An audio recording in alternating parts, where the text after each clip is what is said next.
I walk outside and every day I'm shocked about how much food will grow in Florida when you stop fighting with nature and you actually start working with it. People actually think that gardening is just such back-breaking work that they just don't even want to do it. They think that you need these expensive raised beds and you got to go out and buy some exotic fertilizer and you got to have the perfect soil and all that is for the northern states. Florida is just built different. You have to do that other places maybe, but in Florida, you just have to put a crop in the ground and walk away and you're gonna have food that you're gonna eat from. And I'm gonna show you, I'm gonna give you some crops that require hardly any effort whatsoever. Little water and give you maximum food. Now, this video came about because someone bought my book, Grow Food Not Lawns, and they reached out to me on my website on email and they said this: "Hey Jermaine, I just moved to Florida last month with my 7-year-old son. I randomly found your videos on YouTube while I was doom scrolling, and now I'm deep into this gardening world that I absolutely do not understand. I bought your book and I've been reading it at night. I'm inspired, but also laughing because there is no way I'm doing half of the stuff you're doing. I'm a single mom, I work full time, and I barely have the energy to cook dinner, much less grow a jungle in the backyard, but I want to try. I don't need a whole food forest yet. I just need 3 or 4 things that basically grow themselves so I can get some early wins and not quit. What should I plant right now that takes the least effort, survives neglect, and still gives us food? Thanks for making Florida garden seem way less intimidating, even though I know it's not actually easy. Sarah and Noah." So this video is for Sarah and Noah. And if you're new to Florida or you're just absolutely tired of fighting the heat, the bugs, and the sand, this video is going to make life so much easier. Stick around because the last one is one of Florida's just main stable survival foods that you definitely need to grow. So let's just get into it. So crop number 1 is cassava, and here's all you really need to know. You take a cutting, you stick it in the ground at a slight angle, walk away and come back in 8 months and you're literally gonna have a pile of food growing under the ground. And this is cassava right here. I'm not overplaying this, family. It is that easy. So this cassava right here, it does not care about any type of drought. It can care less about our hot summers, Central and South Florida, it don't matter. And it takes our sandy soil very well. Now, if you're wanting to plant some calories, some actual things that can fill you up, this is what you're gonna put in your yard. I know a lot of times people say, "Oh, why garden? You can't get food from it. You're growing mangoes, that's not a meal." Well, first off, I tell people, have you seen a Valencia Pride mango? Those mangoes are huge. You will get filled from them. Eat a couple of those. But second, you can get meals from your backyard, and this is one of the crops that would do it, is cassava. You can make a mash, you could fry it, you can use it as flour, French fries. There's so many different ways that you can use your cassava. This is your meal, this is your calories. If the world goes crazy and something, God forbid, happens to just where the stores and supply chains are all out, if you got cassava growing in your backyard, you can feed your family. You're going to get your calories. This is all you need in your backyard to get your calories on top of everything else you're growing. So it's an excellent crop to grow. It takes little to no effort whatsoever. You can just let God water these. You don't have to put irrigation around them or anything. Just let God water them and you're fine. I'm talking about just putting it in the ground and forgetting. Crop number 1. So raise your hand if you are tired of St. Augustine grass in your backyard because it always has issues and you're like, I need something to cover this. I can't stand St. Augustine. I think Bermuda grass is better now. I don't know, just me. Raise your hand if you are tired of pulling weeds constantly in your food forest and your backyard and you're like, what can I do with these weeds? How can I suppress them? I understand, I feel your pain. And lastly, raise your hand if you want to plant something that you can eat from multiple ways. You don't have to wait until the main thing develop to eat from, so you don't have to give it time. You can almost eat right away. That's what this second one is. The second crop that I'm going to mention and tell you is sweet potatoes. All right, family, what's cool about sweet potato vines is they act like a living mulch. They cover the ground, they choke out weeds, and they hold moisture, and they create cool microclimates for everything else that you're trying to grow around them. It's like a self-maintaining ground cover. Plus, these leaves, these are edible. You can eat this. They have vitamin A and vitamin C. You can harvest them daily, and those tubers, they will regrow year after year. If you just leave a few in the ground, they're gonna keep coming back. I tell people all the time, you don't need a lawn, you just need sweet potato carpet that you can eat like this. Seriously. So you're eating this and the sweet potato leaves, which taste so good, and then underground you got your sweet potatoes growing. So when those are ready, you pull those up. You got 2 ways to eat. You don't have to do anything to sweet potatoes, really. Just put it in the ground, give it some water, let God water it, and you're good to go. I don't know. I just always grew up where we just broke down things and we just said it's not that complicated. And we just got tired of people making things so complicated. Growing food should not have to be that complicated, especially if you living in Florida. Like we have pretty much year-round sunshine. So I'm just trying to break it down in a way that's not that complicated, where we all could eat. We ain't got to spend all this money that we spending in the stores, and we could be a little bit healthier. So let's move on to the next one. So crop number 3 is just a Grow Fit Florida channel favorite. Now, many of you have watched previous videos and you went out and got this, and you've already told me how this has just changed your life. You're so happy that you found this plant, and I'm happy for you. You know what it is. Crop number 3 is moringa. Look at those beautiful moringa pots we got on the trees. Look at those. Somebody's gonna get these in the next giveaway as well. I'm gonna give these out to someone. Now, this is your backyard multivitamin. You already know. Its growth habits is insane. It grows like a weed. It grows incredibly fast. Its leaves are packed with protein, high in minerals, and it gives you greens in your yard year round. You cut it back hard, it grows. You ignore it, it grows. You forget it, it still grows. Now, here's a little tip for you. To keep these leaves accessible so you don't have a huge tree that you can't reach, you want to chop it down. Keep it like a shrub. Moringa grows so fast that you're going to chop this down multiple times like this. And even then, when you chop it down, it's still going to grow back and get you more moringa. You guys remember that moringa that we propagated about a month and a half ago. Here we go right here. We took this cutting, we just put it in the ground. Haven't done anything to it. I let God water it. It doesn't have no drip system, nothing on it. God is just watering it. And look, month and a half, and there we go. Multivitamins, accessible, ready to go. You could do this too. Now, this video ain't about this, but I just wanted to show these jujubes. Oh, we gave it time and it's giving us some jujubes now. That's pretty cool. So crop number 4 is pigeon peas. This is the one that's always slept on, to tell you the truth. It is. Every time I mention it, I will always get 3 to 5 people tell me, all right, let me just go plant this now. You keep talking about it, let me just go plant it. It's not a mango tree, or it's not nothing that's pretty. That's a sexy pick, something that's filled with flavor, so to speak. But this one is the one is feeding your soil, is feeding your family. You don't have to do too much for it. Mango trees are very needy. A lot of them are. Especially if you're new to growing food, mango trees can be very picky, especially if you don't even select the right one.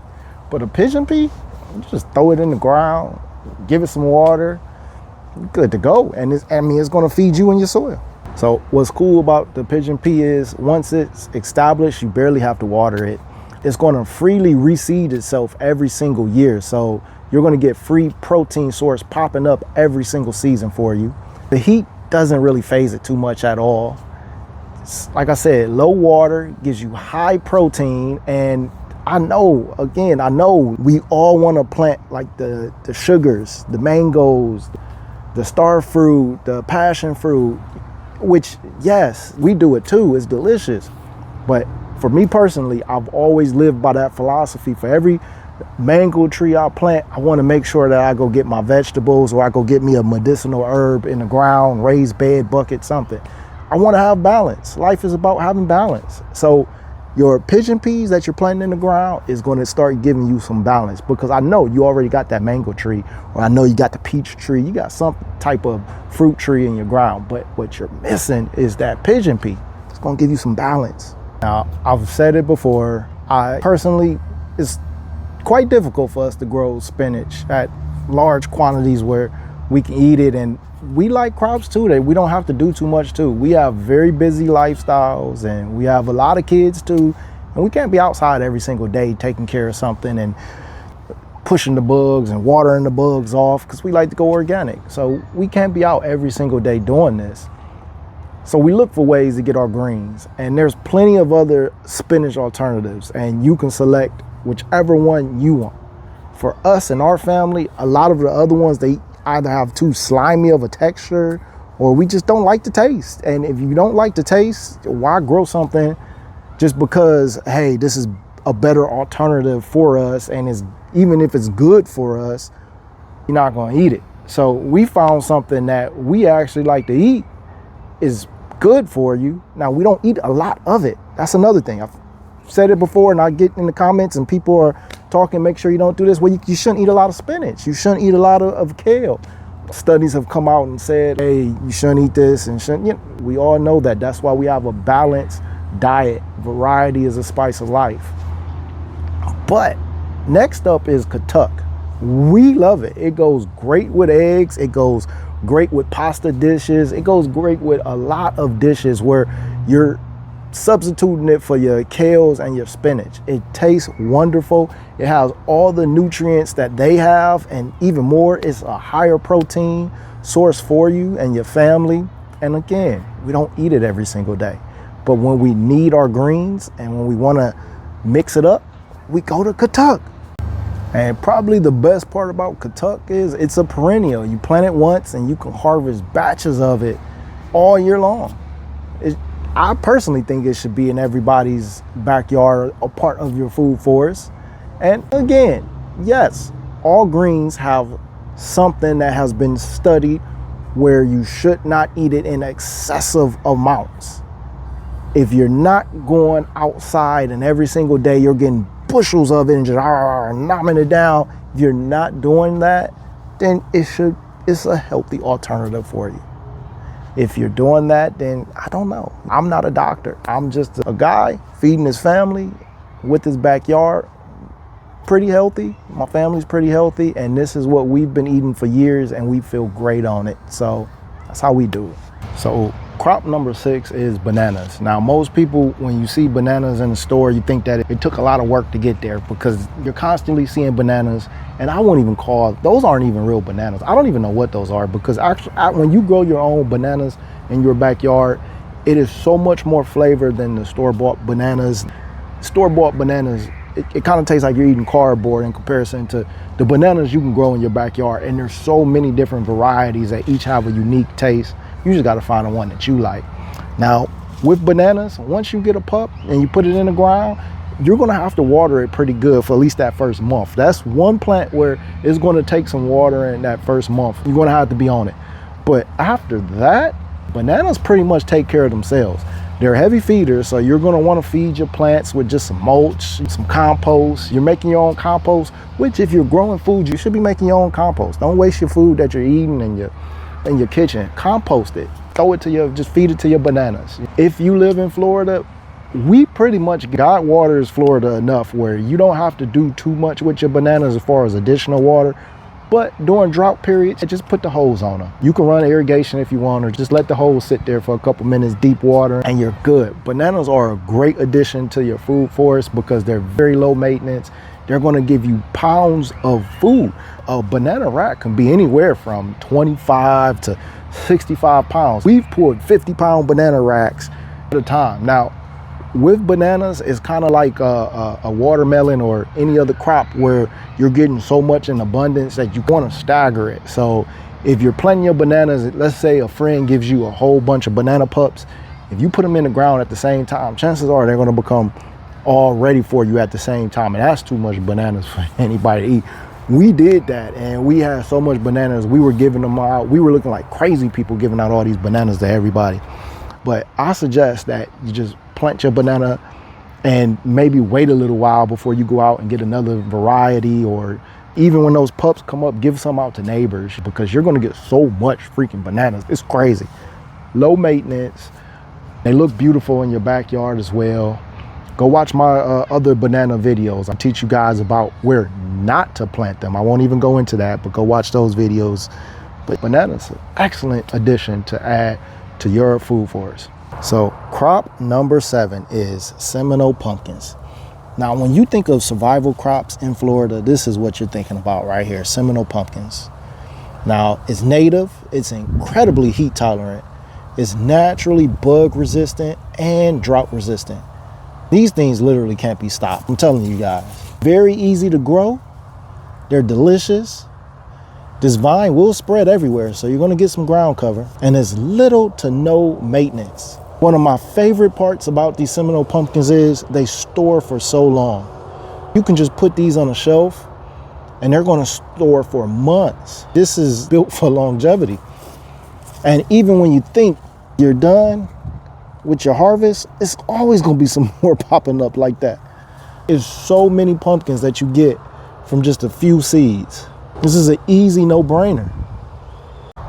They sprawl out, and it's almost like every single time you come outside, you're gonna find more pumpkins in places that you didn't even have a clue they were going. They're everywhere. So I just gave you 7 plants that deliver something that most gardeners, they never experience, and that's self-sustaining food that grows right through our Florida brutal summers, food that thrives through drought, food that doesn't need your constant attention. You could be busy, you could be working 2 jobs, you can have kids, you can have no time, and you can still feed yourself with these crops that I just gave. This is an incredible advantage gardening in Florida that we have. We don't need to just work harder than nature. We just need to plant the right crops in our backyard. Now, if you want more plants that save you money, beat inflation, and can help keep your family fed and healthy, hit that subscribe button and come join the Grow Fit Florida family. We'll love to have you. Now, I only show you plants that actually work here in Florida, not the stuff that in the summertime it just melts away, or the couple weeks of winter we got and it just doesn't want to be here. And if you want a full list of these plants, complete plant calendars, Florida specific guides, and just Florida information, or even if you live in any tropical or subtropical zone, make sure you visit my website, growfitflorida.com. I have a lot of free articles that I write every single day just about. Just ideas that come in my head, I'm writing it down, and I'm sharing everything I learned on that website right there. Go get a copy of my book, Grow Food Not Lawns. That right there is going to be an inspiration, just like Sarah today. It's going to be an inspiration to get outside and start growing some food. And if you want more personal behind the scenes look at things of our yard, of my wife, Rooted in J's, you guys all know her. If you want more personal behind the scenes and just different things that I don't even talk about on here, different ways of doing things, head over to Patreon. Join me on Patreon. So until the next video, thank you guys for watching this, and God bless.